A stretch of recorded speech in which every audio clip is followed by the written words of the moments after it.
I'm such a goofball, but I gotta get those thumbnails. Ladies and gentlemen, this is the news I was waiting for. Inject it into my veins. No, not you inject it into my veins. I meant inject the good news into my... In fact, nobody inject anything into me. Leave me alone. Except the word of Jesus Christ. It's allowed to be injected into me. President Trump and Scott Bessent are cooking up a plan like Guy Fieri. They're planning to use the IRS to dismantle left-wing funding networks of violence and Antifa. This would be accomplished via the IRS's criminal division. So as opposed to going after gig workers who make $500, they're going to go after the crooks like George soon-to-be and Soros for funding all the unrest and violence. I think this is the greatest news ever. This is exactly what I was calling for in my previous video about Antifa. Okay, so this is the plan in question as described by the Wall Street Journal. A senior IRS official involved in the effort has drawn up a list of potential targets that includes major Democratic donors. The undertaking aims to install allies of President Trump at the IRS Criminal Investigative Division to exert firmer control over the unit and weaken the involvement of IRS lawyers in criminal investigations. The proposed changes could open the door to politically, of course, politically motivated. Yeah, how about the fact that they're funding violence? How about that? Shapley has told people that he is going to replace Guy Fico, the chief of the investigative unit, who has been at the agency for decades, and clearly hasn't done his job, and that Shapley has been putting together a list of donors and groups he believes the IRS investigators should look at. Among those on the list are the billionaire Democratic donor George Soros and his affiliated groups. The IRS investigative unit is a formidable tool.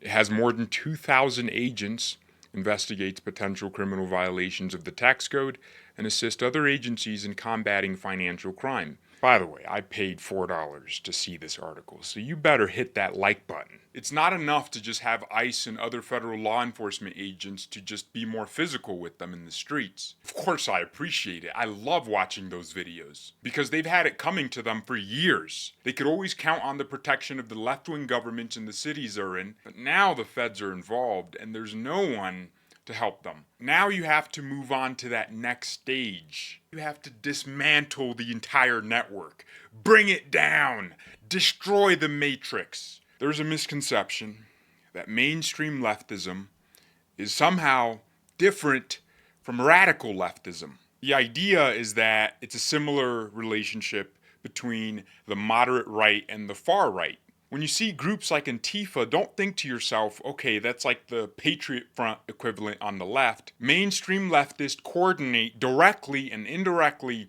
with far left radicals. They are willing to work together to achieve their disgusting wet dream of enslaving people in their nightmare. Mainstream leftist billionaires take their billions and billions of dollars, donate that money to these various NGOs, who then move the money around the system, avoiding transparency and disclosure laws, and that money eventually makes its way into the pockets of Antifa. It's a crime syndicate. You have the billionaires and corporations that do the pretty work at the top. They donate money to good causes, it seems. Then those good causes take that money and then distribute it to the appropriate sources. Why do you never see Democrats en masse condemn Antifa? But you see Republicans condemn Patriot Front. In theory, they're very similar, right? Except I've never seen Patriot Front actually fighting anyone. And then who bails these people out? Because they always seem to come out of jail. They've always been arrested before. All Antifa members have always had a mugshot. Somebody had to tell the prosecutor and the judge, hey, give him a slap on the wrist. Even though he punched somebody for wearing a MAGA hat in public. Oh, the disgusting crime that must be. I'm very happy with this development. Everybody needs to be criminally investigated. The people that write the checks and the groups that accept the checks and the subgroups that accept the checks from the group above them and then sends it out to these various chapters of Antifa. Because how else would it work? Antifa is literally a global organization. Like they operate like Turning Point in a certain way. They have chapters and local groups. They organize. Come on.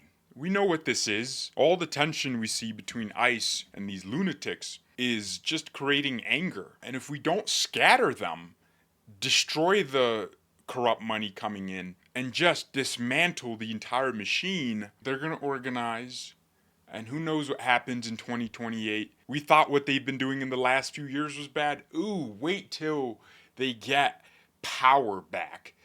After everything we have been doing, all the roughing up in the streets, all the arresting corrupt politicians that are their allies, my gosh, they are going to come after all of us with a viciousness that's never been seen before. So we just need to do the right thing now, finish the job, don't just do parts of the job, do it all in the next 4 years. Well, I guess 3 years. Man, time is just flying by, huh?